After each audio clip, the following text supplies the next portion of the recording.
ॐ सहनाववतु सहनौ भुनक्तु सह वीर्यं करवावहै तेजस्विनावधीतमस्तु मा विद्विषावहै।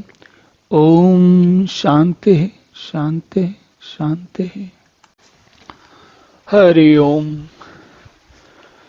तो हमने देखा कि पिछले श्लोक में भगवान ने बताया कि जो नियत के जो करने योग्य कर्म हैं उनको करने से हमें उसका श्रेष्ठ फल मिलता है, क्योंकि कर्म न करने से कोई कर्म करना अच्छा है, और यदि हम ऐसा कर्म करें जो कि सर्वजन हिताय हो तो ऐसे कर्म की तो बात ही क्या है, वही सबसे श्रेष्ठ है। अब इसके बाद इस श्लोक में भगवान कहते हैं यज्ञार्थात कर्मणो अन्यत्र लोको अयम कर्म बंधना तदर्थम कर्म कौन्तेय मुक्त संगः समाचर। तो यज्ञार्थात कर्म, जो यज्ञ के अर्थ से यज्ञ को सिद्ध करने के लिए जो कर्म किए जाते हैं या यज्ञ कर्म किए जाते हैं, उनको भगवान कह रहे हैं कि वो अच्छे हैं। कैसे?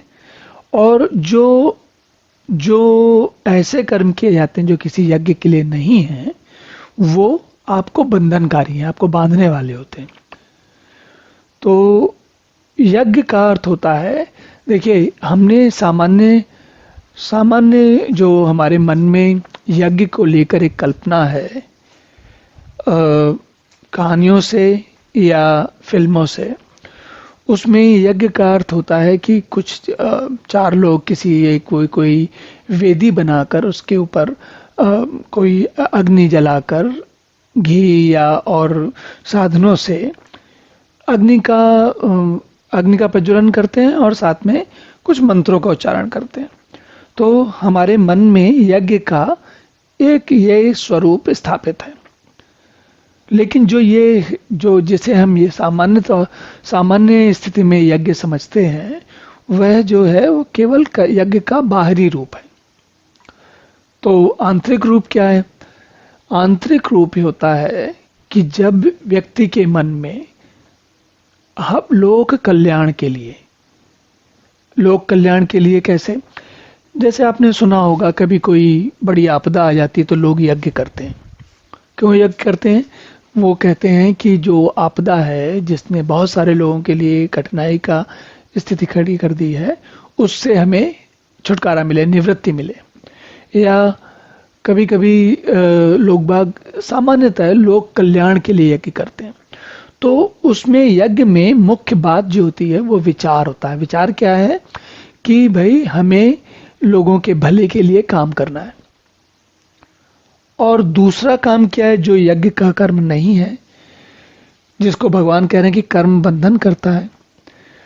तो भगवान ये कहते हैं, देखिए अन्यत्र लोको अयम कर्म बंधना। तो ऐसे जो कोई भी कार्य हैं जो यज्ञ के लिए नहीं किए गए हैं, वो किसके लिए किए गए हैं? तो अगर हम कोई काम कर रहे हैं और अगर हम दूसरों के लिए नहीं कर रहे तो किसके लिए कर रहे हैं? अपने आप के लिए कर रहे हैं।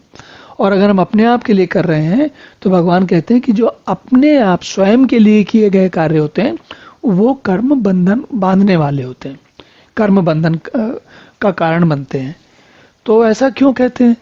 देखिए स्वाभाविक बात है, अगर मुझे केवल अपने लिए धन चाहिए या अपने लिए प्रसिद्धि चाहिए या अपने लिए सुख चाहिए, तो क्या हो रहा है?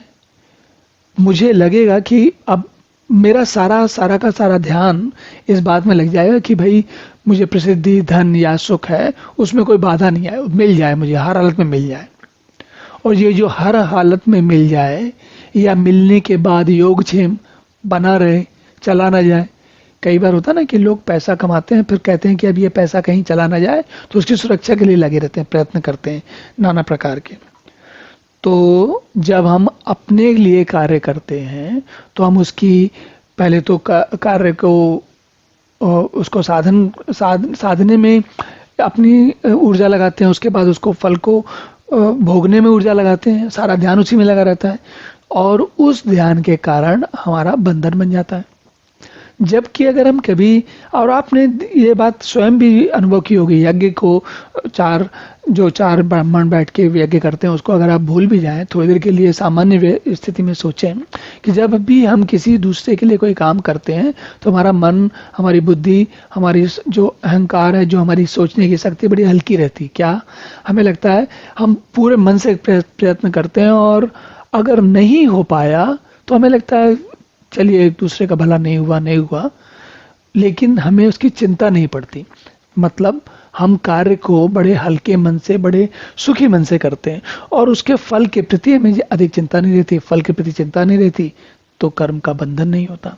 साधारण है समझने के लिए, ये कोई बहुत कठिन काम नहीं है कि यज्ञ के लिए न किया गया कर्म कैसे कर्म बंधन करता है, और यज्ञ के लिए, यज्ञ को हम सर्वजन हिताय अगर समझकर उसका अर्थ ठीक से जाने की क्या है और उस दिशा में ध्यान दें तो इसका उत्तर स्वयं स्पष्ट हो जाता है। चलिए अब अगला श्लोक देखते हैं।